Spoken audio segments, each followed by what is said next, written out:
We had been giving each other the silent treatment for 10 days, when Chloe decided to take a trip to Hawaii with her childhood friend. That night, she called me. Her voice sounded slow and relaxed, as if she were trying to soothe a child, though the underlying impatience was clear. "Stop being so dramatic, okay?" she said, "or else we're going to have to break up." "Then let's break up," I said. "Why?" She sounded genuinely confused. "Because I need to go to sleep." She was in Hawaii, enjoying the paradise sun, and had likely forgotten about the significant time difference. It was 3 a.m. where I was. Truthfully, I was already grumpy simply from being woken up by the phone. But when I had seen her name flash across the screen, darling, I had swallowed all my frustration. I had taken 3 seconds to compose myself, making sure I didn't sound angry before I answered. "Hello?" My voice was raspy. I sounded congested, probably a lingering side effect of the bad mood I'd been carrying around all day. I could hear the distinct sound of waves crashing in the background on her end. Chloe's voice was languid. "Hey, baby." Her tone was so familiar, so casual, as if we hadn't been ignoring each other for over a week. She continued, without missing a beat. "We haven't talked in days. Aren't you curious where I am?" "Hawaii," I said flatly. "Yep. Well, have fun." I was ready to hang up and go back to sleep, but even as the heaviness of sleep tried to pull me back under, Chloe cut me off. "Marcus told me you're really upset." Her voice lifted at the end, sounding almost smug, like she had won a game I didn't know we were playing. I paused. I remembered Marcus calling me right before I went to bed. He had been practically losing his mind on the other end of the line. "Liam, did you and Chloe break up or not?" he had shouted. "No, we're just not talking." Marcus had been indignant on my behalf. "Then why is she in Hawaii with Julian? Is she not even trying to hide it? Are you just part of their little game now?" She went to Hawaii with Julian. Yes, Julian. He had grown up with Chloe and her entire social circle. He was the golden boy, the most outstanding of their generation, so the adults and his friends always let him get away with absolutely everything. When they were kids, Julian was always stuck to Chloe's side like glue. It was for no other reason than that she was the prettiest and the wildest girl in their group. But Chloe always claimed she couldn't stand him. Having him around meant no drinking, no skipping class, and no fighting, because he would tattle or intervene.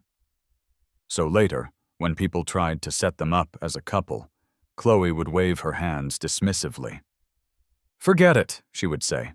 "The guy is a spoiled brat and so high maintenance. I have zero feelings for him." While I was lost in thought, Marcus sent me a screenshot. The caption read, "Some people's photography skills are questionable." Just one picture, a live photo. "Doesn't Julian hate posting on his social feed?" I asked. I had never seen a single post from him. "No way, he posts all the time," Marcus replied. "You've never seen them?" I really hadn't. I opened my feed and checked, and sure enough, there was his post. I played the live photo. The angle was low, which did make Julian look 6 feet tall. He was already handsome, and even his pretend anger in the photo had a playful, affectionate edge to it. There was a conversation captured in the short audio of the photo. "Do I look good?" he asked. A soft laugh came from behind the camera, as if teasing him. "You look great." That was Chloe. There was never a hint of guilt in her voice, even when she was up to no good.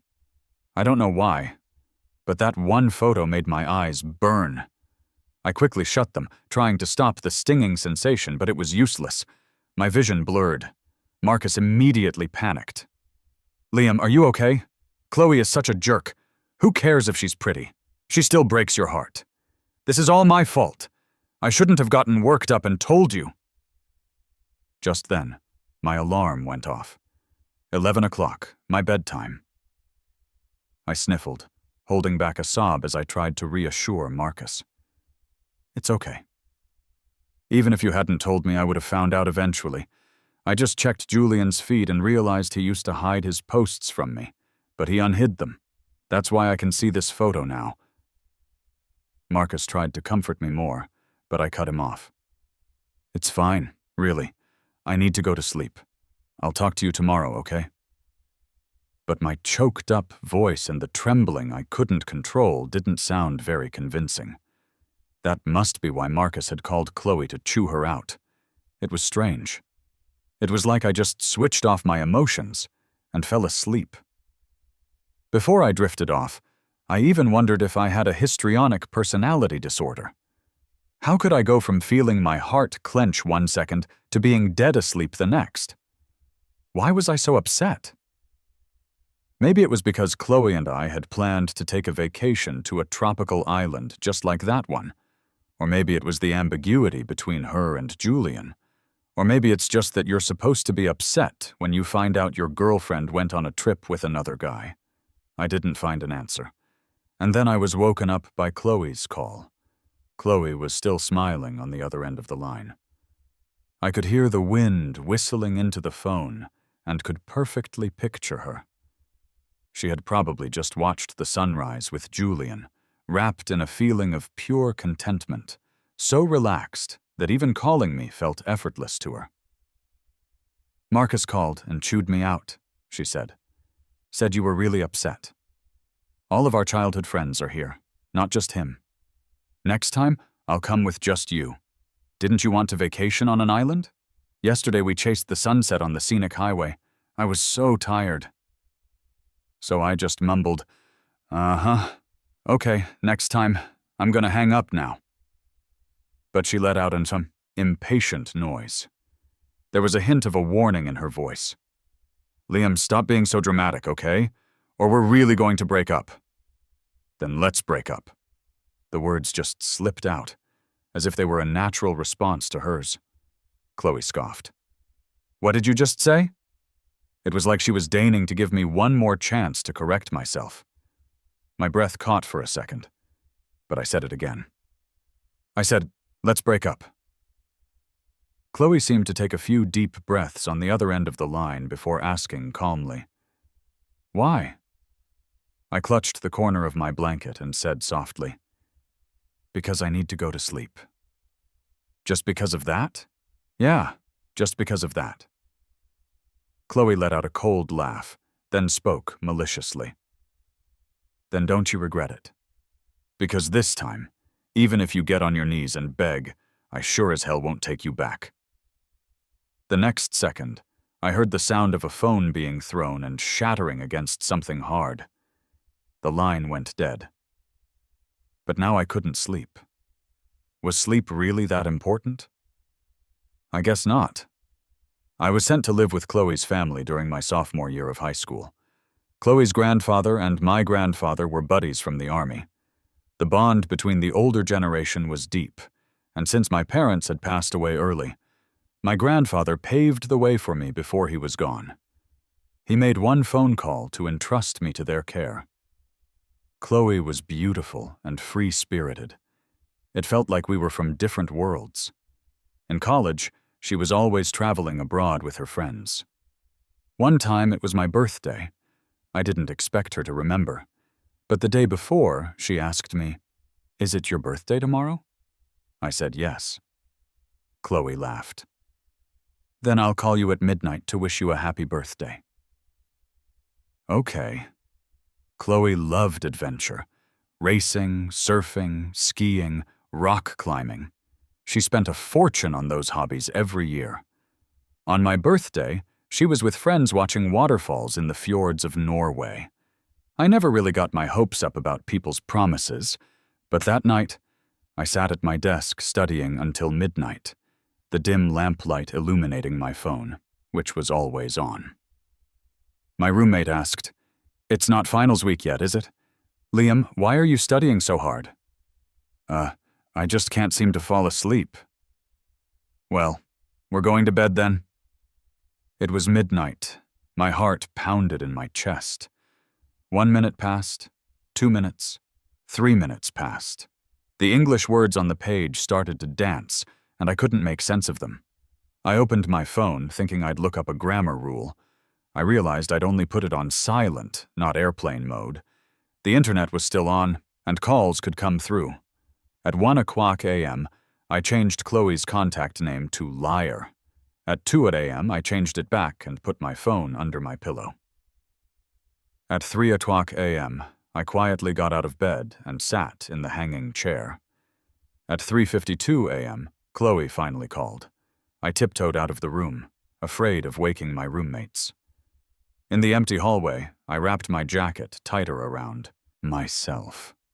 The Boston winters were especially cold.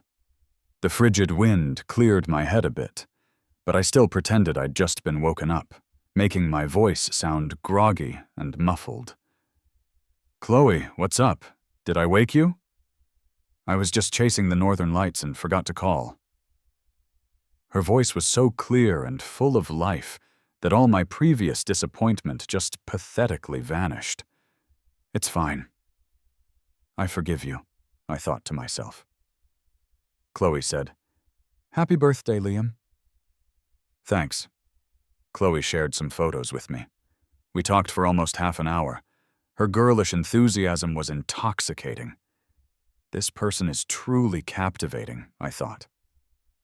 When we hung up, I realized my hands were frozen stiff. Back in my warm bed, I smiled to myself. So stupid. At 5:00 a.m., I changed Chloe's contact name to Lacuna, which means a blank space. The next time I heard from Chloe was a month later. My coffee shop's orders had exploded. After graduation, I'd landed contracts with a lot of companies, becoming their primary coffee supplier. But I'd never used Chloe's connections to get a leg up. Around noon, though, the receptionist from Chloe's company came in and ordered enough for 100 people. She had a cute, round face.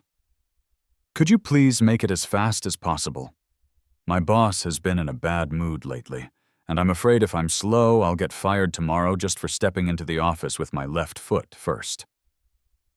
I smiled. "I don't think that'll happen, but I'll be as quick as I can." When I delivered the coffee to her company, I didn't go inside. I just left it at the front desk. As I passed by the glass walls, I caught a glimpse of Chloe in her office. Her hair was in a neat bun, and she wore a sharp women's suit, looking serious and austere. I glanced over, but she didn't look at me. I just kept walking. I thought that would be the end of it. But a little while later, I got a call from the young receptionist. Liam, someone at our company got a stomachache from your coffee. You might need to take them to the hospital." My heart sank. I said quickly, "How many people? Is it serious? How could this happen?" Her voice was hesitant. "Not many, just one." "Who?" The receptionist glanced at her boss, who was standing right in front of her. Chloe's face was expressionless.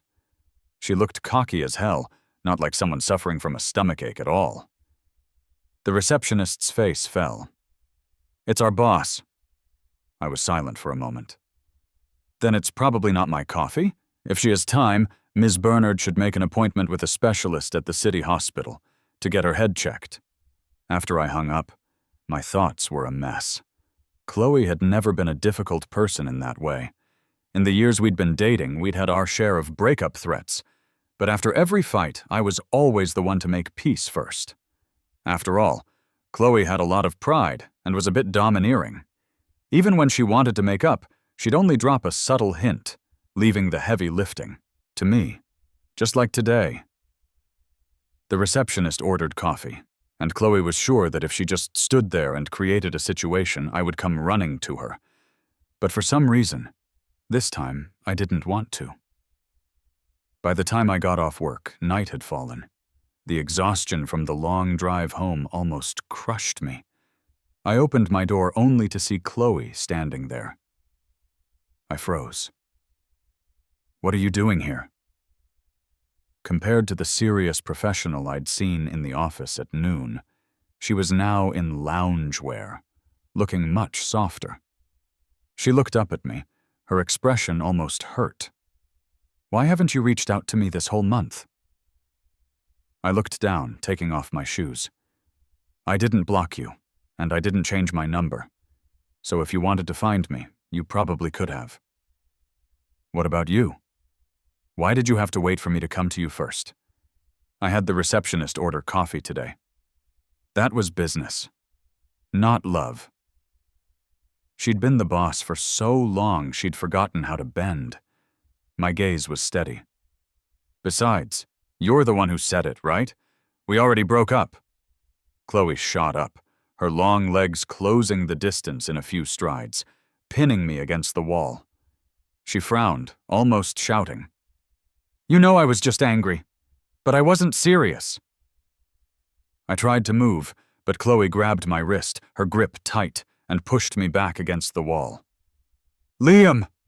Her eyes were red with anger, but they faltered when they met my calm gaze. She closed her eyes, lowered her head, and leaned against my shoulder in defeat. Her tone softened. "I told you Julian is just a friend I grew up with. I only went to Hawaii because we were fighting and I wanted to clear my head. I honestly didn't expect him to follow me." She nuzzled my neck, kissing my shoulder. A single hot tear fell on my skin, almost searing me. "I was wrong. I didn't know you cared so much about Julian. I'll keep my distance from him from now on, okay?" Then, right in front of me, Chloe blocked and deleted Julian's contact information. She'd never done anything like this before. It felt new.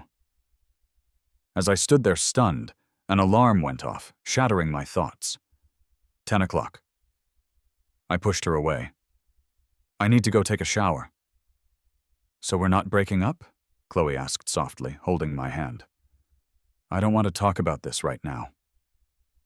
She started to say something else, but I cut her off, annoyed. "That's enough. Let's not talk about it anymore." Chloe had never been this clingy. Her eyes downcast, she looked hurt. "Well, I don't want to break up. Whatever you want." 7 years together.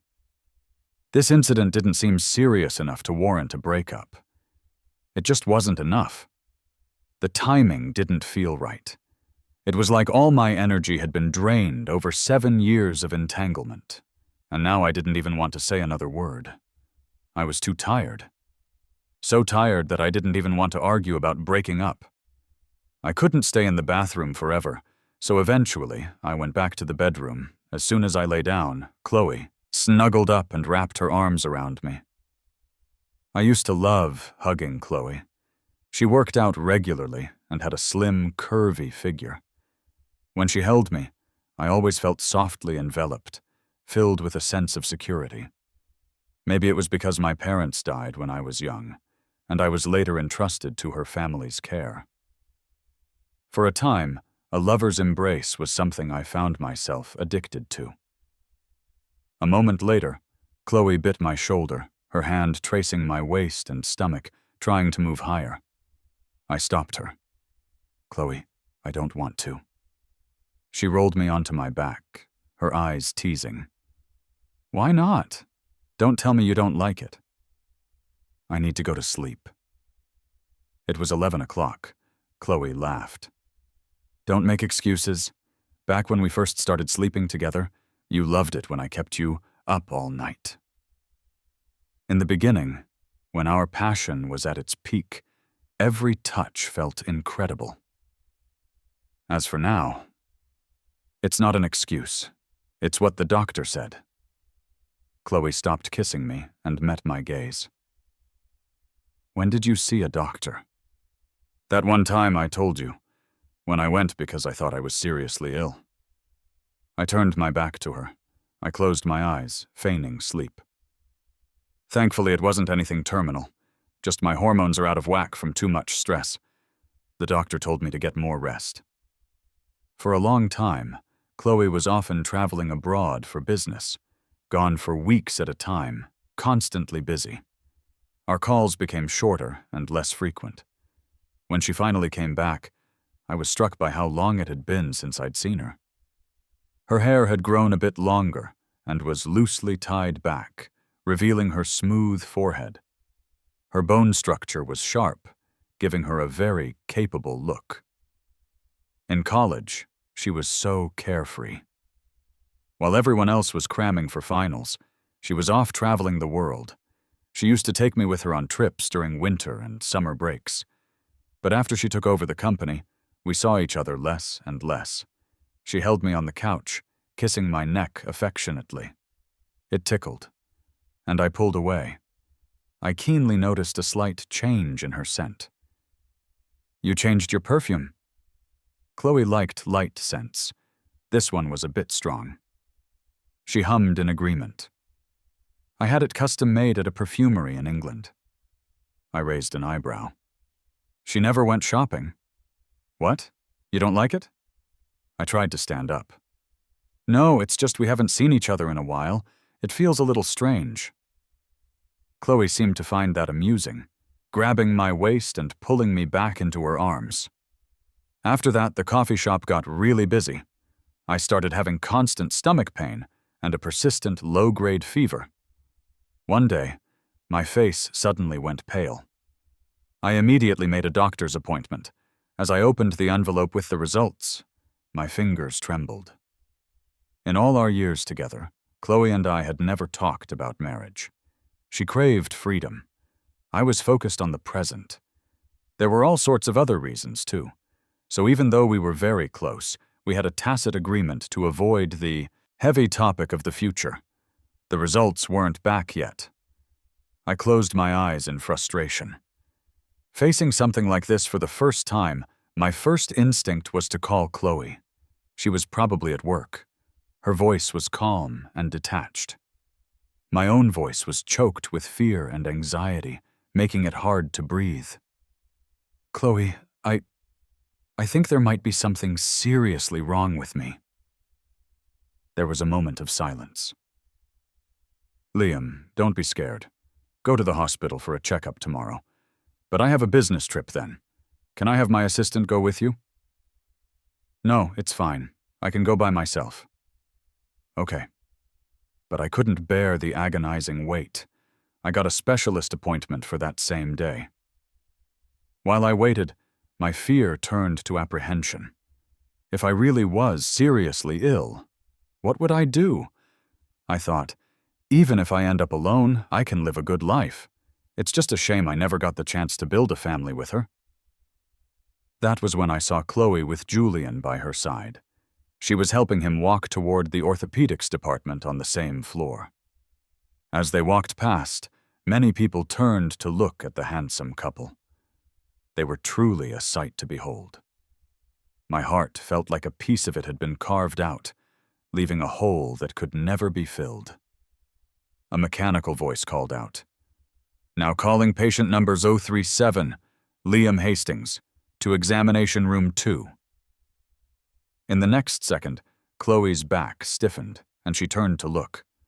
But the crowd was dense, and she didn't see me. Julian seemed to be frowning at her. "Chloe, what are you looking at?" Chloe instinctively looked back at him. "Nothing." Later, a doctor in a white coat smilingly welcomed her into an office, and I walked alone into mine. Thank God. It wasn't terminal. When I saw the report, tears instantly welled up in my eyes. Maybe this is what it feels like to be spared. Later, I never brought up the health scare again, and Chloe naturally forgot about it. The incident became just a small episode between us, too small to even mention. In the present, Chloe held me tight in bed. "I'm sorry." I closed my eyes, but tears slid from the corners, soaking into the pillow. The words, "It's okay," were stuck in my throat. It wasn't worth it. My fear of a serious illness and my tentative plans for the future weren't worth it. The pain caused by Julian wasn't worth it. And Chloe, it seemed, she wasn't worth it either. In college, Chloe rented an apartment off campus. We spent most of our time there, wrapped up in each other. When she held me in her arms while we binged a show and saw the main characters fight over some small misunderstanding, she would always say, "Why don't they just talk it out?" But I found it fascinating. She'd quote a lyric. "Pride often drags you along, making love's path crooked." I knew exactly what that meant. For example, in the chat logs on Chloe's tablet, I saw the suggestive photos of abs and pecs that Julian had sent her. For example, I never asked why Chloe was helping Julian to the orthopedics department. And for another example, after Julian's social feed was no longer hidden from me, I discovered that the new perfume Chloe wore was one she'd bought with him. But none of it mattered anymore. When I got up, Chloe was still sound asleep. I pushed her hand off my waist and went straight to the bathroom to get ready. As I was making breakfast, Chloe came out of the bedroom in a panic. The alarm in her eyes faded a little when she saw me. I kept my head down, eating my breakfast quietly. "When did you get up?" she asked. I glanced at the time. "About 20 minutes ago." The silence that followed was awkward. I finished my breakfast quickly and noticed a strange look in Chloe's eyes. "Oh, I forgot to make you a plate." Before, whoever woke up first would make breakfast for both of us. But Chloe hadn't been over in almost 2 months. I was used to being alone, so I'd forgotten. "Today, I can make another one." Maybe she heard the hesitation in my voice, because Chloe didn't insist. Instead, she smiled. "No, it's fine. I can skip breakfast." Back when Chloe was working her hardest, she often skipped meals. That's why she had issues with low blood sugar. That's just how she was. She'd go to extremes with both work and play. The words of concern were on the tip of my tongue, but I forced them back down. I figured her career was on track now. Even if I didn't remind her, her staff would. So I just nodded. "I'm heading out." Chloe stopped me. "Wait, I'll drive you." "You don't have to." Chloe looked me straight in the eye, her tone leaving no room for argument. "Liam, it'll just take me a minute. I'm driving you." Okay. The silence in the car was suffocating. I turned the music up a little louder. The scenery outside blurred past. Commuters rushed everywhere. I had no idea what this mutual torture in the car with Chloe was for. A notification popped up on my phone. From Chloe's mom. "Liam, remember to come over for dinner with Chloe on Thanksgiving." I turned my head to look at Chloe. "Thanksgiving is coming up. Your mom wants us to come over for dinner." Chloe laughed. "She hasn't even told me yet." I managed a small smile. Chloe's family had always been good to me. When I first arrived in Boston, Chloe was the one who picked me up. Her parents were stuck in a meeting and couldn't make it, so to make sure I wasn't neglected, the important task of picking me up fell to her. Even though it meant interrupting her plans to hang out with friends. Her mom had given her strict orders not to give me any attitude. I'll never forget the first time I saw Chloe. I was wearing blue jeans and a white t-shirt with a neat short haircut. One moment the sky was clear, the next it was pouring rain, the air thick with steam. Chloe called me, her teenage voice clear and pleasant. "Liam, right? It's pouring and traffic's a nightmare. I'll be there in about 10 minutes. Find a place to wait." "Okay." She laughed on the other end. I stepped back under the awning. Boston was so hot. Even when it rained, the sun was still out. A little while later, Chloe called again. "I'm here. What are you wearing? Do you have an umbrella?" I looked down at my clothes and answered softly. "I don't have an umbrella. I'm wearing jeans, a white t-shirt, and I have a black suitcase." The sound of rain and footsteps filled my ear. The girl's voice was bright. "I see you!" I looked up and met Chloe's smiling eyes.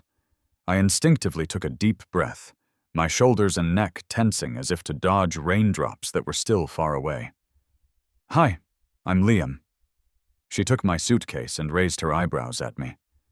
Chloe. It wasn't raining in Boston now. Chloe's face merged with the image of her as a teenager. I was momentarily lost in a daze. She stopped the car. We're here? I unbuckled my seatbelt, hesitating for a moment before getting out. I leaned back in and said to her dazed self, "Make sure you get something to eat." A light suddenly sparked in her eyes. Okay. I nodded and walked away without looking back. When I got to the shop, I found Marcus waiting for me. He squinted at me, a sly look on his face. Back together again? I dodged the question. Let me just whip up a super cool coffee for you, my good sir, and then I'll spill the beans. Marcus sighed. I knew you two wouldn't break up. 7 years. How deep in love are you? Chloe is beautiful and talented. Even my mom is always praising her, saying she's a chip off the old block, but even better. And she's gorgeous. Probably the most beautiful girl in our circle, right? My hand paused while making the coffee. Marcus, if I really did break up with Chloe, would it be a huge waste? He shook his head. How many times has she made you miserable? I've seen it all. Besides, you're a great catch yourself, or else would Chloe have even looked at you? You can definitely find someone better. I couldn't help but smile. Thanks.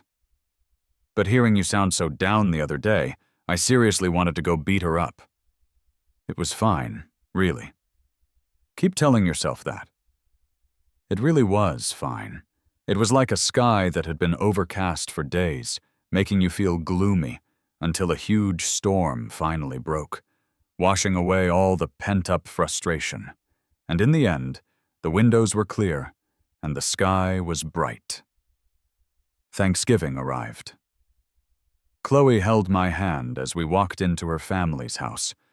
Her mom greeted us immediately. Liam, this girl hasn't been giving you a hard time, has she? I smiled and shook my head. No.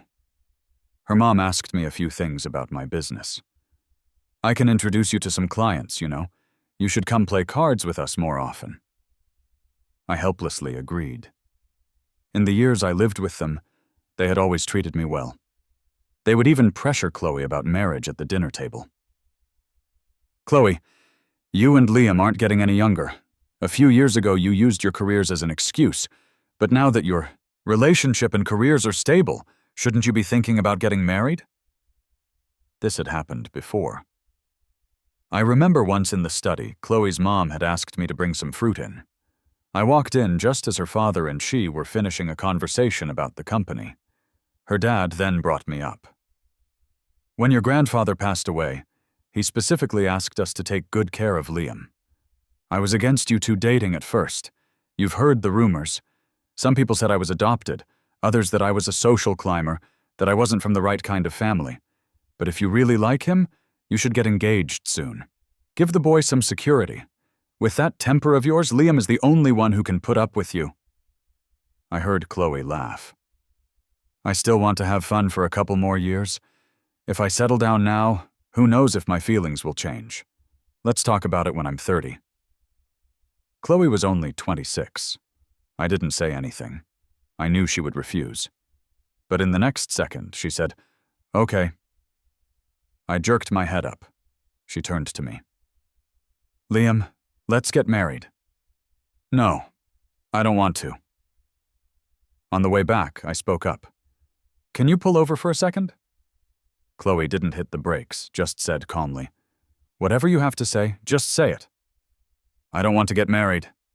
Her brow, usually so elegant, was now furrowed, making her look irritated and intimidating. She took a deep breath, turned the car around, and started driving at high speed. I grabbed the seatbelt in alarm.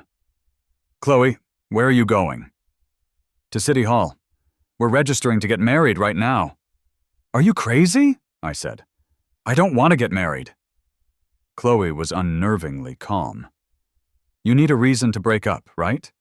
If it's because of Julian, I promise I'll never see him again. And don't give me that bullshit excuse about needing to sleep. Is that really worth throwing away our 7-year relationship? Her eyes were red, but I felt nothing. A 7-year relationship. If Chloe's bottle of love was getting fuller and fuller, mine was slowly being drained, and now it was mostly empty. Chloe, you only started dating me to rebel against your parents, didn't you? She didn't answer. The car slowed and pulled over to the side of the road. I overheard you back then. I didn't rush to leave. After a long moment, Chloe finally asked, "Then why didn't you break up with me then?" I looked down, my eyelashes fluttering, my voice caught. Out of gratitude. I could never bring myself to say the words, "Let's break up." Chloe clenched her jaw. She asked me, "Liam, do you not love me anymore?" Do I not love her? After all these years, it felt like I'd just gotten used to having Chloe around. Everyone thought we were the perfect couple, a match made in heaven. Chloe had a bad temper, but I was gentle and tolerant. Everyone said she had completely fallen for me. Do I still love her? The question echoed from the bottom of my heart. But in that hazy moment, I thought of the person I used to be. The me who tossed and turned all night after our fights. The me who waited until midnight just to hear her say happy birthday. That me would never have hesitated to answer. The intensity of young love only makes the present feel that much more tragic. I managed to hum. Yes, Chloe. I don't love you anymore. I had always thought that being with Chloe was the most natural thing in the world. Even though her emotional investment was never strong, leaving me feeling like she was always just out of reach. But we were each other's first love. No one knows how to love perfectly from the start, so I always told myself that we were just on different timelines in our love story. Until 6 months into our relationship, I overheard her talking with her friends. "You're not actually going to date Liam for the rest of your life, are you?" Chloe casually tossed a ball at them. "Shut up, you're annoying me. For people like us, marriage isn't always our own choice.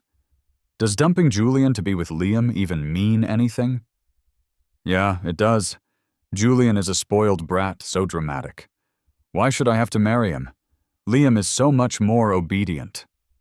Someone else laughed. "Well, you've been dating for 6 months. You've done everything right. Just don't let him get too attached, or a few $1,000,000 won't be enough to get rid of him." Chloe frowned and threw a punch. "Watch your damn mouth, will you?" I didn't have the courage to hear the rest. All I wanted to do was run, so she only dated me to get rid of Julian. "Chloe, what do you take me for?" I stayed at school for the rest of the afternoon. Then I decisively sent a message to Chloe. "Are you free this afternoon? I need to talk to you." Yes, I was going to break up with her face to face. Sophomore year, I had just arrived in Boston. The education in my small town was worlds away from what it was here. In English class, my classmates all spoke with fluent British or American accents, while my pronunciation was off, making people laugh and leaving me red-faced every time. One day, I was in the small garden at Chloe's house, reading my textbook and crying. Chloe saw me. "Why are you crying?" My hypersensitive pride, born of insecurity, made me tell a clumsy lie. "I got sand in my eye." Chloe burst out laughing. Her laugh was so bright it was blinding, almost painful. Humiliated, I snapped, "What's it to you?" Then I ran off. That night, when I came out of the shower, I saw her sitting at my desk. I jumped, quickly covering my bare chest. Chloe's eyes darted away, and I had no choice but to go back into the bathroom and put on a t-shirt. When I came out, she was already playing an English video on the computer. Her ears were red. She lectured me. "If your English is bad, just work on it. My family was new money. When we first moved here, the girls in the neighborhood bullied me. I just beat them up until they respected me. You don't need to have so much pride. Just study hard." She always knew how proud I was. So why was she insulting me with this backhanded comfort? I decided to break up with her. But then something unexpected happened. My uncle came to Boston to find me. When my grandfather was seriously ill, my uncle had wanted to take me in, but my aunt refused, causing chaos in their family. He had always been good to me, and he just wanted to see how I was doing. But he suddenly collapsed at the station. I later found out it was because he'd asked for a divorce, and my aunt had caused a huge fight. His health was already poor, and he came without properly recovering.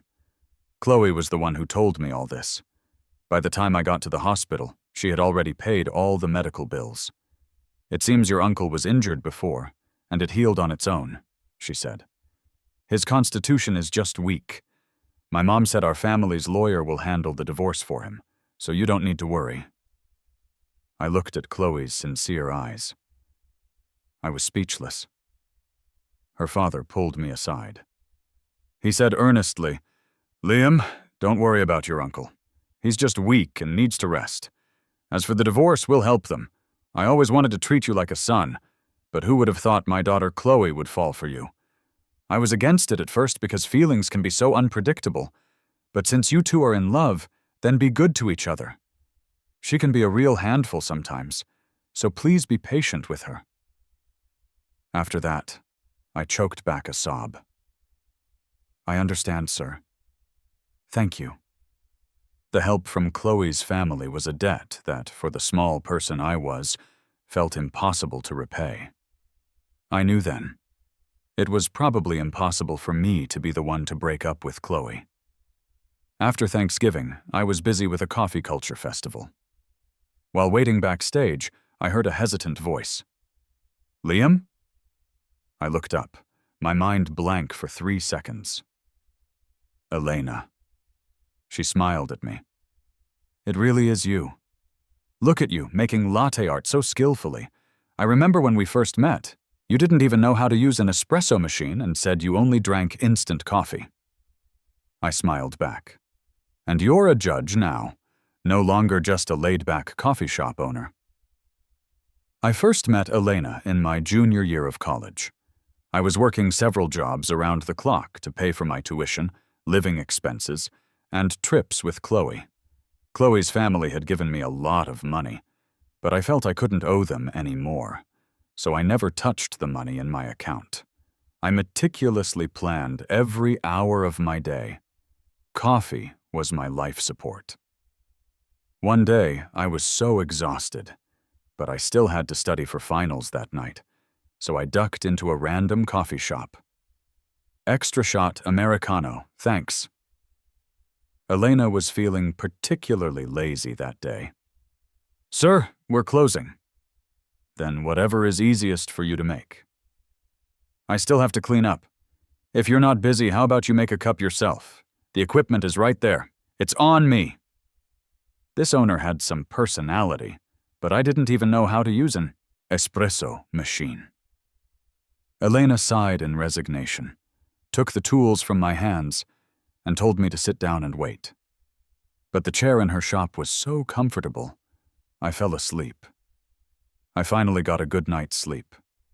When I woke up, I found a blanket draped over me. Elena asked, "You're awake?" How long was I asleep? She smiled. "I'm about to open for the day." My face turned red. "I'm so sorry." As I was about to leave, she called out to me. She gestured with her chin. "Here, your extra shot, Americano." I took a sip. "Thank you." "You look exhausted. Want to be a barista here? The pay is pretty good." And just like that, she taught me everything from brewing to latte art. Later, I opened my own coffee shop, but she moved to another city. We rarely kept in touch. "Where's your girlfriend?" Elena asked now. I fell silent. Elena clapped her hands together. "Good riddance. With how petty she was, it's for the best you two broke up."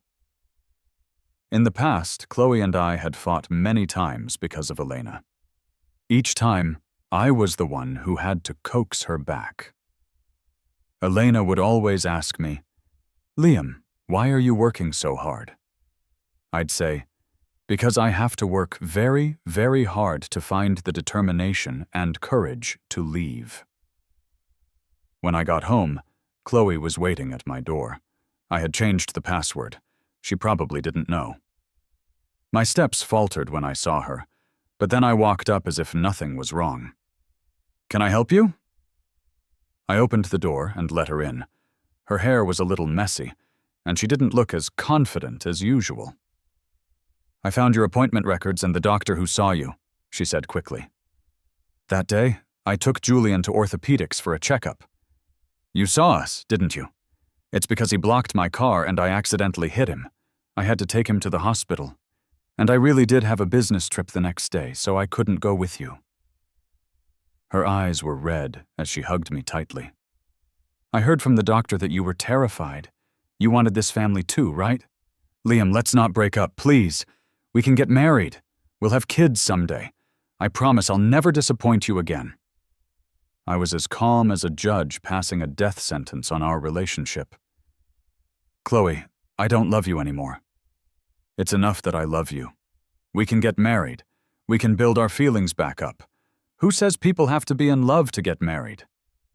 "Chloe," I said, "I don't want to be with you anymore." All sorts of reasons were pulling at me. Breaking up wasn't a rash decision.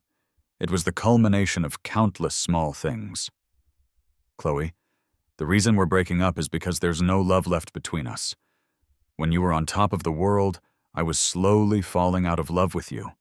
I'm not someone who settles. I truly loved you before, and it's just as true that I don't love you now. Now I finally have the courage and determination to leave." Later, I opened a new branch on the other side of the city. One day, an employee told me a beautiful woman came in and asked specifically for a coffee made by me. It was Chloe. We hadn't seen each other in a long time. "An extra shot Americano?" "Okay." I sat across from her, watching the people come and go outside the window. Chloe took a sip of her coffee. Her throat moved slightly. "It's too bitter. Extra shot Americanos are always bitter." She nodded. "I'm leaving." "Okay." That day, neither of us said goodbye.